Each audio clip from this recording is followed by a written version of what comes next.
Good morning students. आज हम digestive system में ह्यूमन डाइजेस्टिव सिस्टम पढ़ने जा रहे हैं। ठीक है, तो सबसे पहले हमने देखा था कि डाइजेशन प्रोसेस क्या होता है। किसी भी कॉम्प्लेक्स सब्सटेंस को जब हम सिंपल सब्सटेंस में तोड़ते हैं उसी प्रोसेस को क्या कहते हैं, डाइजेशन। ठीक है, हमने ये देखा था तो ये कॉम्प्लेक्स सब्सटेंस क्या है, फूड में 5 कंपोनेंट मैंने बताए थे। ठीक है, कौन कौन से, फैट, विटामिन और क्या है, कार्बोहाइड्रेट, प्रोटीन, मिनरल्स। ठीक है, ये 5 कंपोनेंट्स है जो बहुत ही जरूरी है हमारे ग्रोथ के लिए, हमको एनर्जी देता है, हमारे टिश्यू के रिपेयर के लिए। तो आज हम पढ़ने जा रहे हैं कि इस डाइजेशन के प्रोसेस को कौन सा सिस्टम, हमारी बॉडी के अंदर ढेर सारे सिस्टम है, कौन कौन से, एक्सक्रीटरी सिस्टम है, रिप्रोडक्टिव सिस्टम है, हमारा डाइजेस्टिव सिस्टम है ना, न्यूरल सिस्टम है, नर्वस सिस्टम है। तो बहुत सारे सिस्टम है जिनका अलग अलग काम है। आज हम पढ़ने जा रहे हैं digestive system. Digestive system digestion का काम करेगा। किसके डाइजेशन का, फूड के डाइजेशन का। ठीक है, तो डाइजेस्टिव सिस्टम जो है वो क्या है, 2 पार्ट्स में डिवाइडेड है। डाइजेस्टिव सिस्टम जो है वो उसमें 2 पार्ट्स है। ठीक है, पहला क्या है, एलिमेंट्री कैनाल और दूसरा है एसोसिएटेड ग्लैंड। ठीक, एलिमेंट्री कैनाल को क्या कहते हैं हम, आहार नाल, आहार नाल कहते हैं। और एसोसिएटेड ग्लैंड, एसोसिएटेड उसके साथ मिला हुआ है। ठीक है, सहायक ग्रंथियां, ग्लैंड ग्रंथियां। हमने ये मोर्फोलॉजी चैप्टर या कहीं भी आप पढ़ोगे तो एसोसिएटेड का क्या मतलब होता है, उसके साथ में। ठीक है, चलो अब हम ये पढ़ने जा रहे हैं क्या, सबसे पहले हम इसको अलग अलग से डील करेंगे। ठीक है, सबसे पहले क्या है, एलिमेंट्री कैनाल है। अब हम इसके अंदर क्या क्या पढ़ने वाले हैं हम उसको पहले लिख लेते हैं। और एसोसिएटेड ग्लैंड के अंदर कौन सी ग्लैंड जो है वो कौन कौन से हार्मोन्स होगी, क्या क्या सिक्रीशन करेगी, ये सब हम इसमें पढ़ेंगे। ठीक, तो आइए पढ़ते हैं। तो आइए हम पढ़ते हैं। सबसे पहले क्या पढ़ेंगे हम, एलिमेंट्री कैनाल पढ़ेंगे। एलिमेंट्री कैनाल को हमने क्या कहा था, आहार नाल कहा था। तो देखिए, जब हम भोजन खाए, ठीक है, भोजन खाए तो सबसे पहले क्या काम किया, अब हम क्या पढ़ने जा रहे हैं, पाथ पढ़ने जा रहे हैं। कौन कौन से रास्ते से जो भी है, ये क्या फिजिकल प्रोसेस है, यहाँ क्या केमिकल प्रोसेस है। जो भी केमिकल का स्राव होगा वो कहाँ से होगा, एसोसिएटेड ग्लैंड से होगा। और ये क्या सिर्फ रास्ता बता रहा है ना, एलिमेंट्री कैनाल क्या कर रहा है, रास्ता बता रहा है। तो रास्ता, पाथ, हमको जानना है कि भोजन कैसे, कहाँ, कैसे कैसे मूवमेंट कर रहा है। तो हमने भोजन खाया, भोजन कहाँ गया, मुंह में। मुंह के पूरे पार्ट को क्या कहते हैं हम, बक्कल कैविटी कहते हैं। ठीक है, हम क्या कहते हैं, मुख गुहा कहते हैं। बक्कल कैविटी को क्या कहते हैं, मुख गुहा कहते हैं। ठीक है, बक्कल कैविटी में क्या क्या आता है, ठीक है, बक्कल, खाना खाए, मुंह में क्या क्या काम करता है, दांत और जीभ, 2।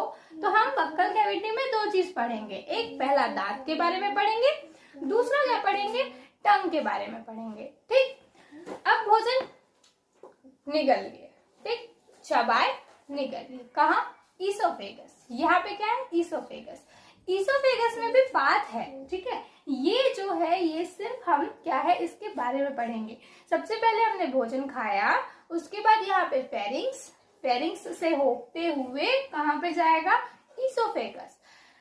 बॉडी में ऐसा कौन सा पार्ट है जहां पे डाइजेशन नहीं होती, तो वो है ईसोफेगस या ग्रसिका। ग्रसिका सिर्फ भोजन ले जाने का काम करता है, वो एक पाइप की तरफ सिर्फ भोजन ले जाने का काम करता है, वहां कोई भी टाइप का डाइजेशन नहीं होता है। ठीक, अब आगे भोजन जाएगा कहाँ, वही ग्रसिका से गया कहाँ, आमाशय में। आमाशय मतलब स्टमक, पेट में गया। ठीक है, स्टमक में गया, वहां पे भोजन आराम कर रहा है, कितना, 4 से 5 घंटा बकायदा वहां पे क्या करेगा, एकदम आराम करेगा, स्टमक में आराम कर रहा है। ठीक, आराम करने से क्या है, कुछ स्टमक के वॉल में जो है वो HCl सिक्रीशन करने लगते हैं, जिससे क्या होता है, खाना जो है वो एसिडिक मीडियम में कन्वर्ट हो जाता है और पाचन की क्रिया शुरू होती है। बट खाना स्टोर कितने घंटे होता है, 4 से 5 घंटा स्टमक में रहेगा, फिर वो थक जाएगा। खाना क्या बोलेगा, अब मैं थक जाता हूँ। ठीक है, अब मैं कहाँ जाऊँ, टूटा है, अभी भी क्या है, कॉम्प्लेक्स चीज जो है वो सिंपल में अभी टूटी है, लेकिन उतनी नहीं। कैसे टूटी भाई, जब मुंह क्या निगल लिए, चबाए ना, मतलब मुंह का भी कुछ काम है। ठीक, पेट में गया, चबाने के बाद पेट में गया, पेट में जाने के बाद 4 से 5 घंटा वो रहेगा, रहने के बाद अब वो बोलेगा अब मैं जा रहा हूँ। बहुत देर में तुम्हारे घर रह लिया, अब मैं जा रहा हूँ कहाँ? छोटी आंत के पास। कहाँ जा रहा हूँ? Small intestine. ठीक है, स्मॉल इंटेस्टाइन में बहुत सारा, मतलब मैक्सिमम बोल सकते हैं, मैक्सिमम यहीं पे क्या हो रहा है? डाइजेशन का काम होता है। ठीक है, मैक्सिमम काम कहाँ होता है? स्मॉल इंटेस्टाइन में। स्मॉल इंटेस्टाइन में भी छोटी आंत, इसमें भी हम 3 पार्ट्स पढ़ते हैं। ठीक है, ये जो स्मॉल इंटेस्टाइन है वो 3 पार्ट्स में डिवाइडेड है, ड्यूडेनम, जेजनम और इलियम। ठीक है, ड्यूडेनम, जेजम और इलियम, इस सब चीज के बारे में हम पढ़ेंगे। पहले हम यहाँ के शॉर्ट में जान रहे हैं कि क्या होता है एक्चुअली। फिर जो है भोजन स्मॉल इंटेस्टाइन में हो गया, अब वो जाएगा, बोलेगा बहुत देर तुम्हारे घर भी रह लिया, अब जो है हम कहाँ चले? लार्ज इंटेस्टाइन में चलते हैं। बड़ी आंत के यहाँ भी थोड़ा हम स्वागत सत्कार करवा लें, तो यहाँ पे कहाँ जाएगा वो? बड़ी आंत के पास जाएगा। बड़ी आंत में भी डाइजेशन होता है, क्या होगा? लेकिन वहां सबसे ज्यादा क्या होता है? एब्जॉर्प्शन होता है।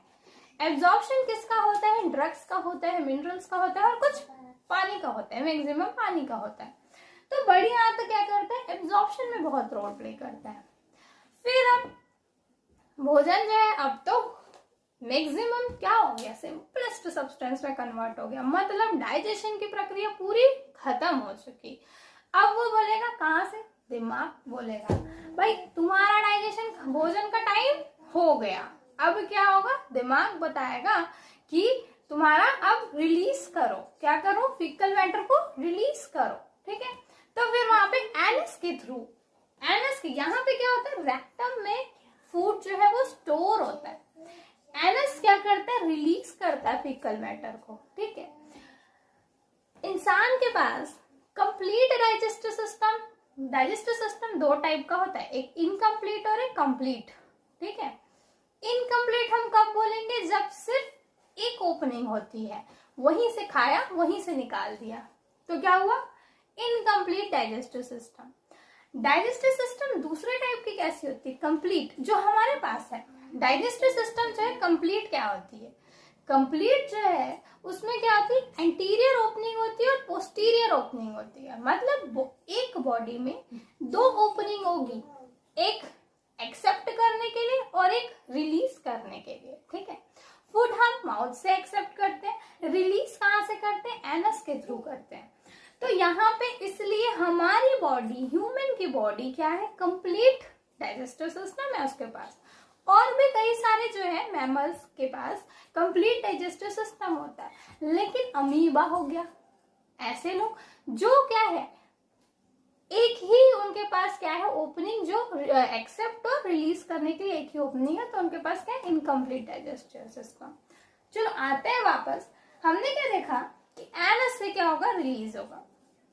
अब हम ये देखने जा रहे हैं कि ओवरव्यू है ये अभी कुछ ना पाथ बता रहा है ना कुछ, सिर्फ ये ओवरव्यू है जस्ट जनरली कि फूड कैसे कैसे मूवमेंट कर रहा है। ठीक, एसोसिएटेड ग्लैंड्स में हमको क्या पढ़ना है? मैंने कहा भोजन जाएगा कहाँ? आमाशय में। आमाशय की जो भित्तियां हैं, वॉल्स हैं, वो आपस में जैसे ही भोजन जाएगा तो वहां से क्या सिक्रेशन करने लगेंगी? HCl का सिक्रेशन का स्राव करने लगेंगी, जिससे भोजन कैसा बन जाएगा? एसिडिक बन जाएगा। ठीक है, तो वहां वही सब हम जानते हैं। देखिए, तो अब हम पढ़ने जा रहे हैं एसोसिएटेड ग्लैंड। एसोसिएटेड ग्लैंड में हम ये देखेंगे कि जितनी भी ग्लैंड्स हैं या फिर जो भी ग्रंथियां हैं, सहायक ग्रंथियां, वो किस किस चीजों का स्राव करवाएंगी? इसका मतलब है सिक्रीशन करवाएंगी। ठीक, तो स्टमक के वॉल्स जो है, मैंने बताया था, स्टमक के वॉल्स क्या करेंगे? सिक्रीशन करेंगे। दूसरा, स्मॉल इंटेस्टाइन और पेनक्रियास के वॉल भी सिक्रीशन करेंगे। तीसरा देखो, सलाइवरी ग्लैंड, मुंह में भी लार ग्रंथियां होती हैं जो क्या करती हैं? डाइजेशन करने में किसका? स्टार्च का, मतलब कार्बोहाइड्रेट का। ठीक है, लिवर भी जो है वो क्या करता है? बाइल फैट का डाइजेशन कौन करता है? लीवर। सब चीज के बारे में पढ़ेंगे हम लोग, ये जस्ट अभी इंट्रो है। तो स्टार्ट करते हैं हम लोग। इतना टोटल हमको इतना सब पढ़ना है, कहाँ? डाइजेस्टिव सिस्टम में पढ़ना है। ठीक है, अब डिटेल में एक एक पॉइंट को हम जानते हैं कि किसका क्या काम है। ठीक है, हमने देखा कि एंटीरियर ओपनिंग मतलब क्या है, एलिमेंट्री कैनाल स्टार्ट कहाँ से होता है, बक्कल कैविटी से होता है। तो हम यहीं से शुरू करते हैं। ठीक है, हम आज स्टार्ट करने वाले हैं बक्कल कैविटी या माउथ से। माउथ में हमने देखा कि टीथ और टंग होता है, टीथ और टंग होता है। सबसे पहले हम टीथ की बात करेंगे। टीथ की बात करेंगे तो सब टीथ जो है वो कितने टाइप का होता है, 4 टाइप का होता है। कितने टाइप का, 4 टाइप का। कौन कौन सा, इंसिजर, कैनाइन, प्रीमोलर और मोलर, ये 4 टाइप के टीथ होते हैं। ठीक, डेंटल फॉर्मूला क्या होता है, अच्छा ये 4 टाइप के टीथ जो है वो किसके हैं, एडल्ट में है। ठीक है, एक एडल्ट में कितने टीथ होते हैं टोटल बताइए, 32 टीथ होते हैं। कौन से टीथ होते हैं, परमानेंट टीथ होते हैं। कौन से टीथ होते हैं, परमानेंट टीथ होते हैं। अब जब परमानेंट बात आया है तो सबसे पहले ये जानिए कि पूरे लाइफ में, एक ह्यूमन बीइंग के पूरे लाइफ में 2 बार आते हैं ना दांत, एक दूध वाले दांत और एक टूट जाने के बाद एक परमानेंट टीथ। तो दांत जो है टाइप ऑफ डेंटिशन में क्या होता है, 2 टाइप होता है। पहला क्या है हमारा टेम्पररी, जिसको हम क्या कहते हैं, मिल्क टीथ कहते हैं। ठीक है, मिल्क टीथ टूटने के बाद ही क्या आता है, परमानेंट टीथ आता है। ठीक है, परमानेंट टीथ आता है। अब ये परमानेंट टीथ जो है वो कितने होते हैं, 32 होते हैं। ठीक, ये टीथ जो है चाहे वो मिल्क हो चाहे परमानेंट हो, वो जो है वो सॉकेट ऑफ जॉ में इम्बेडेड है। ठीक है, हर टूथ सॉकेट ऑफ जॉ मतलब जबड़े में घुसा हुआ है। ठीक है, तभी तो पकड़ा हुआ है, नहीं तो गिर जाता दांत। तो यहाँ क्या है, सॉकेट ऑफ जॉ में घुसा हुआ है। अब कितने लाइफ टाइम में, मैंने क्या बोला कि लाइफ में 2 बार टीथ होते हैं। इस टाइप के डेंटिशन को क्या कहते हैं, डाइफायोडोंट। ठीक है, डाइफायोडोंट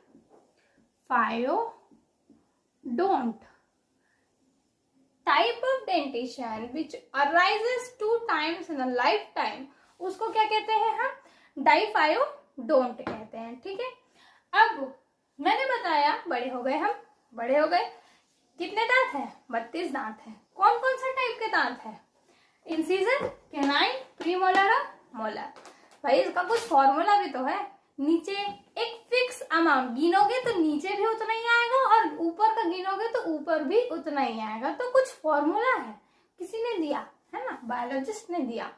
क्या फॉर्मूला दिया, 2123 अपॉन 2123। ये जो अपॉन है वो डिवाइड करने के लिए नहीं है, ये बताता है कि ये हमारा मुंह है, ये हमारा मुंह है, आँख ये, तो नीचे का जो है, नीचे के जॉ में 2123 और ऊपर के जॉ में 2123। अच्छा, सबसे पहले हमको ये जानना पड़ेगा कि ये 2 क्या है, ये 1 क्या है, ये 2 क्या है और ये 3 क्या है।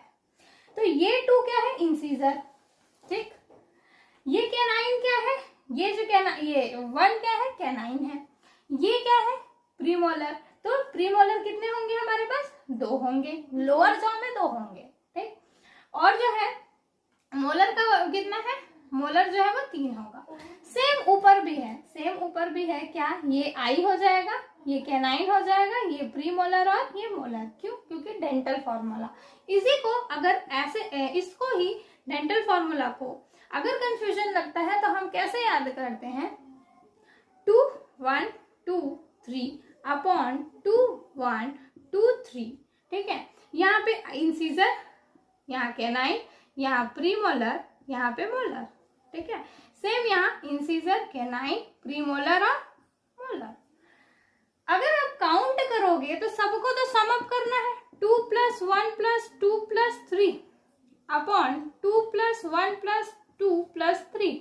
बताओ कितना है, 2 2 4 4 3 7 1 8। ठीक है, 8, यहाँ पे भी कितना हो जाएगा, सेम 8 होगा। तो 8 8 तो 16 होता है, 8 8 तो 16 होता है। तो क्या 16 ही दांत है हमारे पास, नहीं।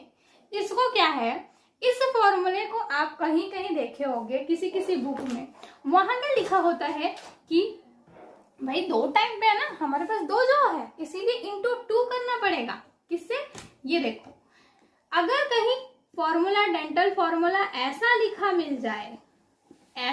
मिल जाए तो ये भी क्या है, सही है। क्यों? क्योंकि इसको सम अप करने से 16 आता है और ये जो 2 लिखा है वो जॉ बताता है कि हमारे पास कितने सॉकेट ऑफ जॉ है, 2 सॉकेट ऑफ जॉ, एक लोअर एक अपर। ठीक है, तो यहाँ पे टोटल कितने हो गए, 32 है ना हमारे पास, 32 परमानेंट। ठीक है, तो ये जो है 32 दांत हो गया। दांत के बारे में जानेंगे, क्या क्या जाने, सबसे पहले क्या जाने बताइए, 4 टाइप के। सबसे पहले क्या जाने कि हम पैदा हुए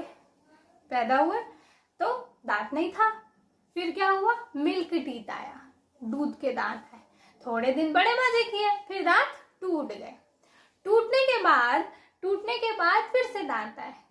ठीक, अब वो परमानेंट है, अब उसको संभाल के रखना है, नहीं तो वो क्या करेंगे, टूट जाएंगे। तो ऐसे टाइप के डेंटेशन को जो लाइफ टाइम में 2 बार आते हैं उसको डाइफायोडोंट कहते हैं, डाइफायोडोंट कहते हैं। अब बड़े हो गए, 32 दांत है, फिर दांत के बारे में भी पढ़ना है।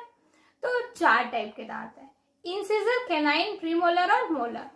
अगर हम चाहें कि मैथमेटिकली हम कैलकुलेट करें कि दांत में 32 टाइप के दांत है, तो डेंटल फॉर्मूला दिया गया है उसके लिए 2123 अपॉन 2123 इंटू 2। क्यों, लोअर जॉ अपर जॉ। ठीक है, यहाँ पे ये तो हो गया। अब हम पढ़ने जा रहे हैं टंग के बारे में। ठीक है, अब हम पढ़ने जा रहे हैं टंग के बारे में, जीभ के बारे में। क्यों? क्योंकि मुंह में जीभ भी प्रेजेंट है। ठीक है, चलिए। हाँ, तो डाइफायोडोंट को मैंने क्या कहा था, पहले हिंदी में नहीं बताया था, सॉरी। तो डाइफायोडोंट को द्विबार दंती, नाम से ही समझ में आ रहा है कि दांत 2 बार आएगा, उसको क्या कहेंगे, द्विबार दंती कहेंगे।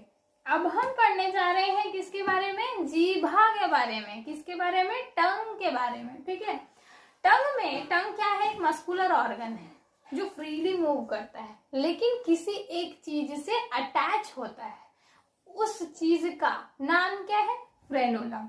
ठीक है, टंग क्या है, एक फ्रीली मूवेबल है। ठीक, मान लो ये फ्रेनुलम नहीं होता तो जीभ निकल के बाहर गिर जाती।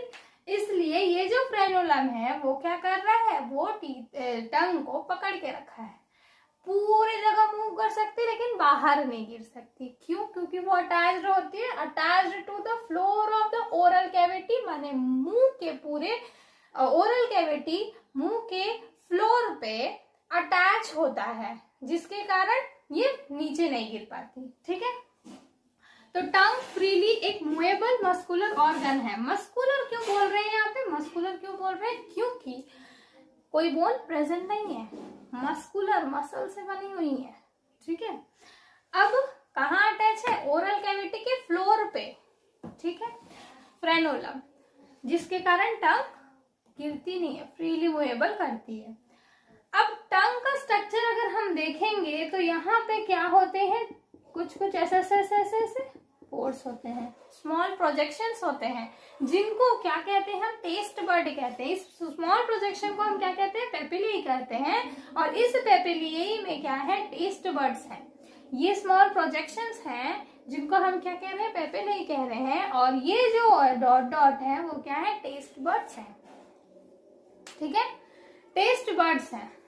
अब टेस्ट बर्ड्स जो हैं वो क्या है, यहाँ पे टेस्ट करोगे तो यहाँ मीठा होता है। ठीक है, एकदम टिप पे, टंग के टिप पे, नीचे टिप पे कैसे मीठे का स्वाद होता है। दवाई कहाँ खाते हैं, एकदम यहाँ पे। तो ऐसे रख के खाते हैं ना, तो वो क्या होता है, कड़वा लगता है। क्यों? क्योंकि वहां पे टेस्ट बर्ड कैसा है, बीटर है। वहां पे टेस्ट बर्ड कैसा है, बीटर है। यहाँ पे सोर है, खट्टा। ठीक है, और यहाँ पे नमकीन। ठीक, ये देखो, ये जो पोर्शन है वो खट्टे का पोर्शन है, यहाँ नमक नमकीन का, और यहाँ मीठे का। बचा क्या, कड़वा यहाँ पे आता है। ये जो डॉट डॉट है वो क्या है, हमारे पेपिलियाई है। ये जो सारे हैं वो क्या है, हमारे टेस्ट बर्ड्स हैं। आगे समझ रहे। ठीक, क्या हमको टंग में क्या पढ़ना है, सिर्फ 2 चीज पढ़ना है कि टंग जो है ओरल कैविटी के फ्लोर से अटैच्ड है, वो एक मस्कुलर ऑर्गन है जो फ्रीली मूवेबल करती है पूरे मुंह में, जिसको ये कहते हैं टंग। ठीक, और जो है पेपिलियाई जो है वो क्या है, पेपिलियाई में कुछ टेस्ट बर्ड्स देयर होते हैं। ठीक है, टेस्ट बर्ड जो है वो सामने में मीठे, साइड में नमकीन, उसके ऊपर थोड़ा खट्टा और बीच में अपर पोर्शन पे बिटर टेस्ट आता है। अब नेक्स्ट लेक्चर में हम ये पढ़ेंगे कि उसका जो भी फूड है, अभी तक हमने क्या किया, सिर्फ ये जाना स्टार्ट किया, बक्कल कैविटी तक पढ़ा है, ठीक है। अब हम ये पढ़ने जाएंगे कि path followed by the food, ठीक है, डिटेल स्टडी करने वाले हैं। तो stay tune with me, thank you so much.